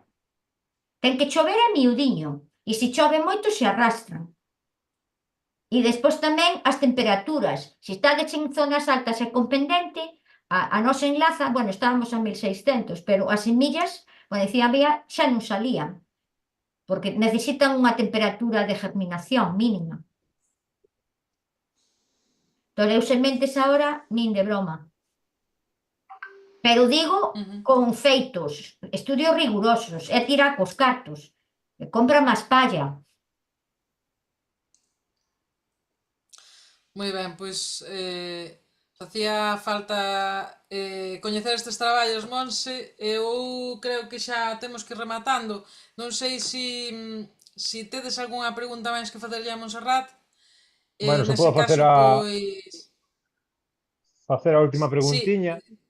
Vale, en sí, non caso sei de se que hai alguén cheguemos... máis, perdona, Fabián, aparte Sí. de Fabián, hai alguén máis que queira facer preguntas? Si, a min gustaríame facer unha. Quen eres ti? Eu son Iago. Iago. Iago. Vale, e alguén máis? Vale, pois Fabián e Iago farán as últimas preguntas antes de pechar a sesión, se vos parece. Fabián, adiante.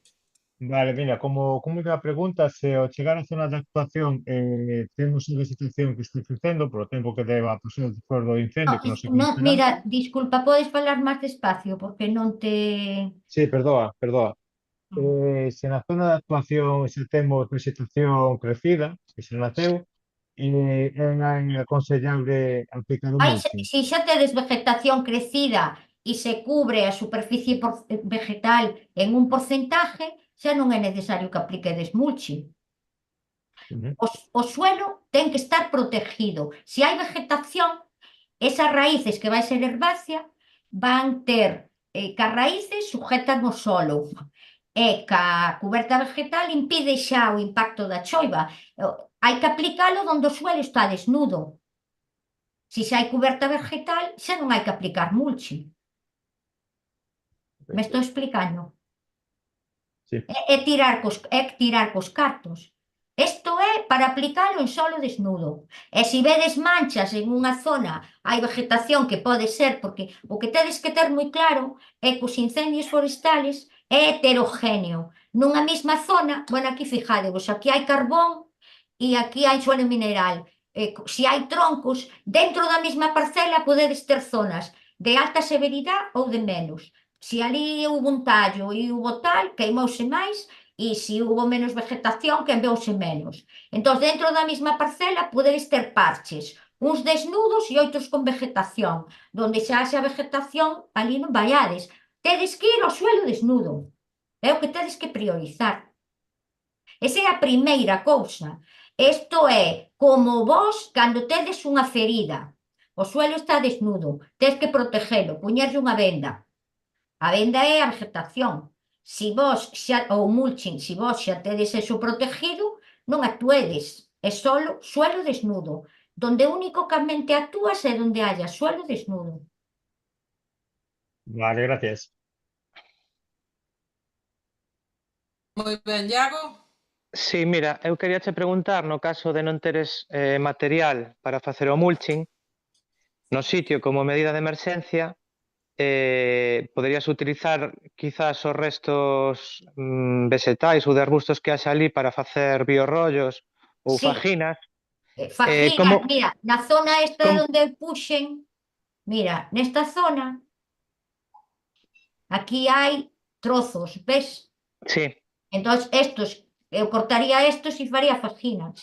Sí, a favor das liñas das curvas de nivel, Igual, pero... tens que facelas así. Aquí pos unha, aquí pos outra, igual, a favor das curvas de nivel, en este caso, pero ao longo da pendente. Sí, sí. E cada canto, por exemplo, se poderían poñer para frear a erosión? Mellor entendo que era a parte alta, pero terías que poñer en varias zonas, non?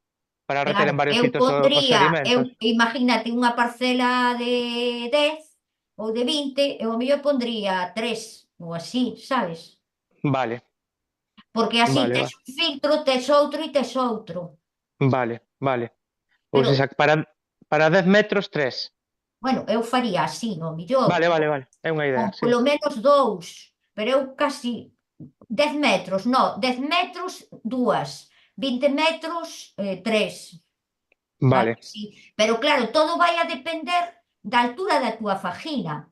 Non sei se me estou explicando, porque se ti Ujú, fas unha de 5 metros, todo depende da cantidad de material que teñas, porque se colócalo moi fino e non tes pa unha, ten que ser unha barrera que che cree que aí se acumule o solo. Se ujú. resulta que a barreira é moi pouquiño alta, ti vías que o rollo que puxen é bastante grueso. Entón, se non ten suficiente, fai unha sola. Ujú. E pon arriba, sabes? Sí, Eu sí. creo que por aquí había unha dos rollos de... Ves, aquí hai uns rollos que estes eran de fibra de coco. Ves, e estaban postos aquí, aquí e aquí. Pero tens que ter un rollo suficientemente alto para que se acumule aquí como unha terraciña. Fíjate, non nestes suelos que mostrei eu, había unha superficie donde había un solo, non sei se é este, donde había xa pequena acumulación de... non o teño aquí. A veces, cando a superficie é irregular, hai pedras. E entonces, onde está esa pedra ou esa vegetación, xa se vai acumulando o solo. Entonces, aí xa non fai falta botalo tampouco. Aí o que non hai é arrastre de sedimentos, o que hai é un transporte de material da zona alta á zona baixa. E hai como pequenas terraciñas, pero donde hai unha pedra ou hai un pouquiño de un trozo de árbore. Eu non teño aquí solo, é que ao final tuven que elegir unha, porque temos tanta historia, o que máis tempo me leve é elegir cousas, pero non a teño aquí. Bueno, moitas gracias, xa me Bueno, aclaraches pero algo. unhas ideas máis ou menos eu espero que vos haya... Montserrat, eu penso que xa nos deches moitas. Bueno, Pero bueno, mirade, hai que velo ali no terreo, efectivamente. mira, podoche mandar, si queres, marcapáginas en galego para que o repartas, me das unha dirección, e o manual ese das guía práctica eu creo que xa ten todo o mundo, non? Sí, ímolo compartir tamén no próximo correo que mandemos o voluntariado xunto co enlace a túa exposición. Tamén compartiremos ese manual e aquela documentación que ti consideres tamén de interese que nos podes enviar, pois tamén o podemos compartir co voluntariado, sí. Claro, eu creo que esta, por exemplo, está moi ben, é unha ficha técnica, pero está en inglés, pero eu intentei poñer poucas diapositivas, pero ca máxima información posible. Pero, bueno, espero que haya quedado polo menos unhas pinceladas que vos axude no vosso traballo, porque eu creo que o que é importante é, antes de facer unha cousa, o que decíamos, preguntar, e é millor, se non se sabe non facer que facer, que ao mellor perjudicamos as cousas máis que empeoramos. Non sei se me estou explicando. O asesoramiento sempre hai que recurrir, e cada un sabe do que sabe, un sabe un pouco desto, outro doutro, outro tal, e hai que recurrir sempre aos especialistas. E non Moi nos ben, podemos pois permitir perder solo. Pois eu creo que queda clara a mensaxe, Monse. Moitas grazas de novo por participar nestas charlas, nesta formación. Estás convidada, por suposto, a tamén a acompañarnos cando queiras a estas zonas para ver despois pois que resultados obtivemos tras a nosa actuación. Nada, estamos en contacto tamén, se nos permites, pois pasaremos ya as persoas que están participando desta charla o teu correo electrónico por si queda algunha dúbida que non puido ser expresada, pois que xa trasladen directamente, se non tes inconveniente. Nada, aquí estamos para tamén o que precisedes. Vale, E pois ata xa a quedamos próxima. así. recordar eso, que isto simplemente é estabilizar, poñerlle a venda ao solo para que non escape. Pero é o inicio, Aínda non empezamos a recuperación, vale? Moi ben. Entiendo. Moi ben, Monse, pois grazas a todas tamén por estar nesta formación, nesta sesión. Recordarvos que mañá é a última formación telemática que terá lugar ás 7:15. Daquela pois falaremos con Dani Rivadulla, que tamén é especialista bueno, pois en aplicación de solucións pos-incendio. El falarános sobre todo pois das faxinas, non? Que fixemos referencia agora, tamén da construción de albarradas, ver en que situacións, en que momentos pois, se poden construir e como se deben de construir. Ollo, Así cando que, fagades, gracias. perdona, cando fagades todo isto, se vades a ter máquinas, vades a ter cousa e cuidado, intentar pisar o menos posible. Me explico? Non vamos a utilizar maquinaria moito menos pesada, é dicir que vai ser todo con ferramenta manual, así que evidentemente o impacto non vai ser demasiado elevado, entendémonos, así que, bueno, sempre procuramos desde a adega facer as cousas, sobre todo co obxectivo de non impactar ou non crear máis problema do que xa existe, non? Vale. Senón, é mellor o que ti dis, Monse, mellor está Non facer. mellor non facer nada. Entón, bueno, procuramos poñer por diante esa condición e tamén a queremos trasladar ao noso voluntariado que si prevemos que vayamos a exercer máis impacto, pois é mellor non facer nada. Neste caso, neste voluntariado, neste campo de voluntariado, pois xa tomamos esa precaución e nada, esperamos que cando menos a nosa intervención obteña resultados positivos, non? Outra Bueno, pois cousa que sí. me olvidei de comentar. Hai zonas que ao millor xa están tan dañadas, como cando falaba do solo, que se xa estás en paliativos non apliquedes, utilizade a palla noutra zona. Se xa tes pura rocha e non tes nada de solo, me explico? O sea, Sí, hai que optimizar os recursos. Se estás se xa vedes que a zona é todo rocha, todo tal, pois aí, se non hai solo ou é pouquiño raquítico ou non sei que, id a outra zona. Vale. moi ben. Moitísimas grazas, Monse. Nada, E venga. graciñas aos demais. Vémonos mañá. Ara, Vale? un saudiño. Chao. Veña, Venga, graciñas. Un saúdo, saúdo a chao. todas.